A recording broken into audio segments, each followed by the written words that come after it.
ACP, it's Jeannie here. Today I am joined by Captain Dale Black. He is a survivor of a really severe, deadly plane crash, but his story is miraculous and can be seen in the new film After Death. Captain Dale, thank you for joining me. A pleasure to be here with you. Yeah. I was so moved by your story. You start off the film, how powerful was that? And I still can't believe that you survived. And that's besides the fact that you survived and also had an experience in that time period from right before meeting Jesus to coming back to yourself here with us. Talk about that. Talk about, had you ever experienced anything like this before or heard of anything like this before?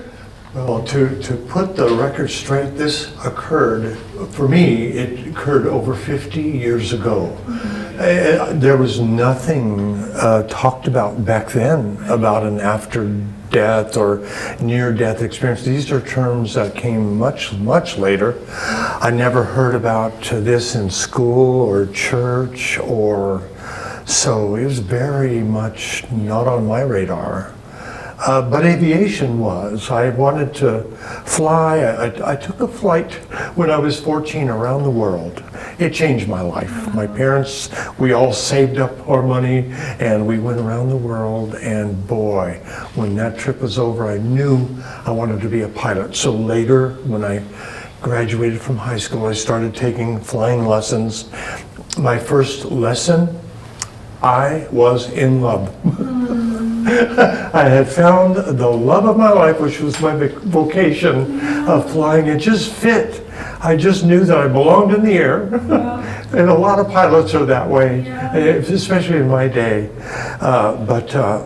This is what happened. And about a year later, I was a licensed pilot. I had gone through college a whole year. I was on a baseball scholarship.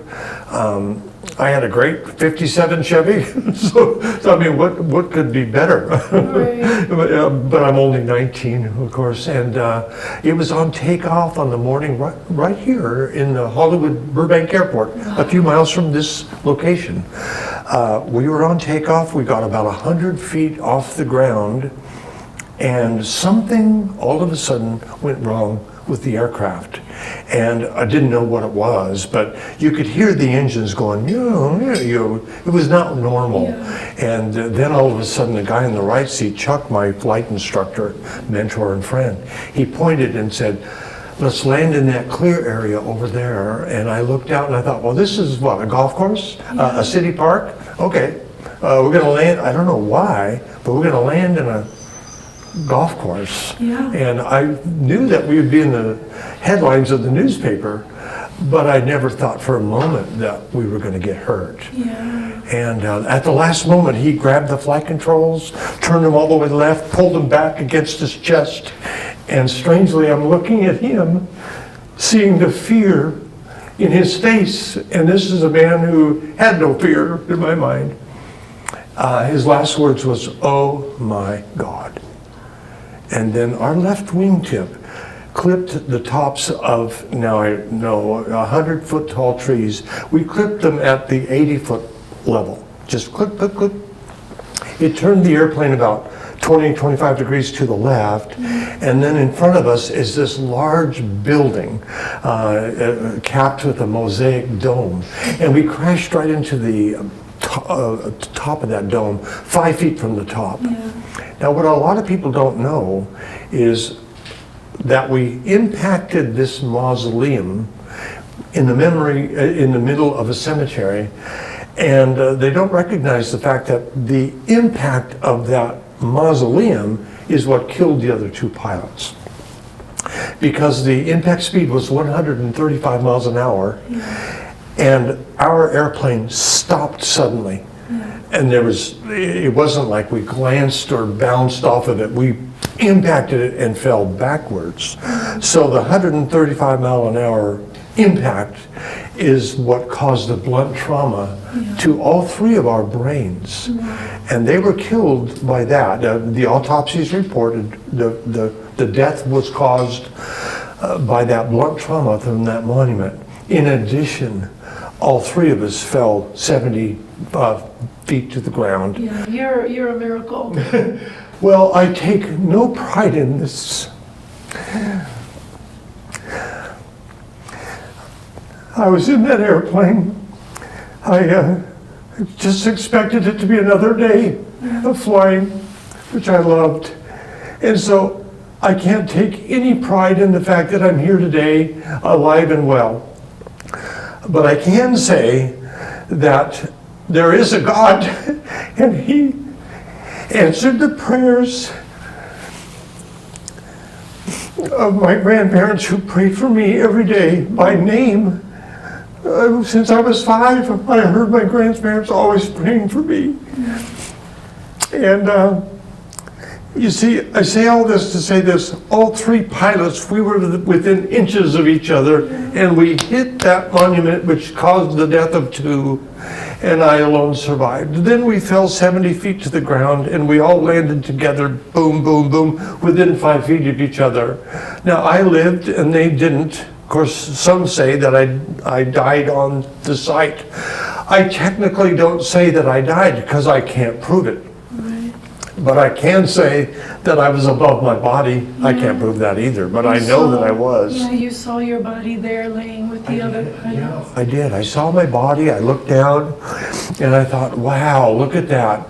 I died so young. Oh my gosh. I had a whole life to live. Oh my gosh. Oh, what poor boy. Poor me. And then all of a sudden, about 20 seconds later, for some reason, I could still figure time, a little bit. And I realized, wait a minute. I don't feel any pain at all. I'm not in any trouble. I'm just looking down at my body, and it all hit me. How do I explain this? I now knew something I had never learned. And this became a pattern. I began to learn things over and over and over again that I had never learned. I understood them, and I never learned them. So this becomes a way of life all of a sudden. And I realized that I am a spirit. And I have a soul, and I lived in a body, or I used to live in a body. Every person watching this video is a spirit. And you just had this knowledge instantly that you were separated in that way. It was very easy to connect the dots because there I was alive, feeling in fact more alive than ever before. And somehow knowing that I can still think, I still have my mind. I have emotions. I was sad, and then now all of a sudden I'm not sad. My emotions are part of my soul. And I have my will. The will is always there. That's God made that. But we all have a soul, our mind, our will, and our emotions. But we are a spirit. The Bible, I learned this later, the Bible calls the spirit and the heart the same. We are.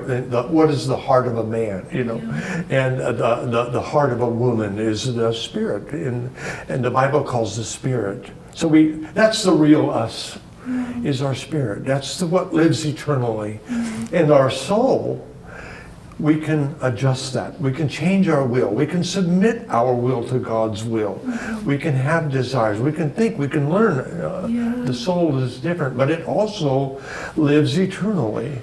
And this experience, it deepened your faith with God at this point. I mean, when you come back, and you recount everything in the film, and I can't wait for people to see that. But would you describe this experience? I mean, you're here now. This is a testimony that is going to encourage people to really consider their life, their journey, and what comes after your testimony. But would you say this deepened your faith in God? And yes, ma'am. It deepened my faith, but way more than that. It deepened is a true word, but it overhauled it. It put it on steroids. It turbocharged it. It's like taking a propeller-driven airplane and putting a jet in it, but no, a rocket on it. It completely transformed me. And it was all, it's hard to talk about, but it was all relevant, and I could see the change in me when I awoke from the coma. I was in a coma for 3 days, and I woke up on the morning of the 4th day in a hospital nearby, St. Joseph's Hospital in Burbank. And when I woke up, there was a nurse in the room, but she didn't know I was waking up, and I was looking and going inside. I couldn't talk, but I was thinking, oh my goodness gracious, look at everything. Look at the colors. Listen to this music. And the music faded away, but I'll never forget that music fading away. And I'm waking up to all these colors, and you know what it's like to walk into a movie theater, right? A 3D movie. Yeah. And you have your glasses in your hand, so you're looking at the movie, it's blurry and it's not real clear. And then you put on the glasses and whoa, oh my gosh. And it changes everything. Well, it was like that, times 2 or 3. I could see dimensions that made no sense, and so I started speaking. And now, I don't remember this exactly, but they told me this, the doctor, the nurse. I got to know the doctor really well. We became friends for life. Oh, beautiful. And he too saw what God had done, saw the miracles God did, which we haven't talked about yet, but he surrendered his heart and his life to Jesus. We became brothers in the Lord all the way up until his departure of this earth. He's waiting for me now, by the way. But I woke up and I said, what happened to my eyes? What happened to my eyes? And they thought that I was talking about my injured eyes. I had a right eye was cut down the middle. I had to be stitched together. They actually thought they should take it out, put a glass eye in later. My dad said, no, you put that eye back in there. And so they did, and they said, you watch what God will do. I'm looking right at you. You're a miracle. Yeah. Yeah. And I was fortunate to, they didn't take my eye out, but I had my eye stitched and gauze and all, but I didn't know that. I thought I was looking out of 2 beautiful eyes, but with 4 or 5 or 6 dimensions. And I was saying, what's wrong with my eyes? What happened to my eyes? What happened to my eyes? They said, you've been injured. That's not what I was talking about. You were talking about where did I get the colors? Where did I get the dimensions? What's all? And I could see, now I know. Yeah. I couldn't explain it then. I could see the first dimension. Wow. The first dimension is the spiritual dimension. In this room, there are angels here. Because you're here, there's angels here. Your angels are here. There are also demons here. Demons that we have authority over. That's right. They do not have authority over us. That's right. They do have authority on this earth. If we do not take the authority in Jesus' name and get rid of them and take authority over them. But in this room, there is this dimension. And it's everywhere we go. And that's the first dimension. And we have height and depth and width and all, okay, got it. But the first dimension, this is me talking. The first dimension is the spiritual dimension. And that's the dimension that I was waking up to in the hospital that day. Everything changed. It's never gone back. Wow, thank you so much, Dale. I wish we had so much more time to talk, and I hope that you're able to express all of this further than just the film. Because I do think that your insight is going to be helpful for a lot of people. This is really amazing, and I appreciate your testimony. You are a blessing, and you're being used of God in your life. Bless you. Live long Thank you. and do His will. Our prayers are with you, sweetheart. Thank you.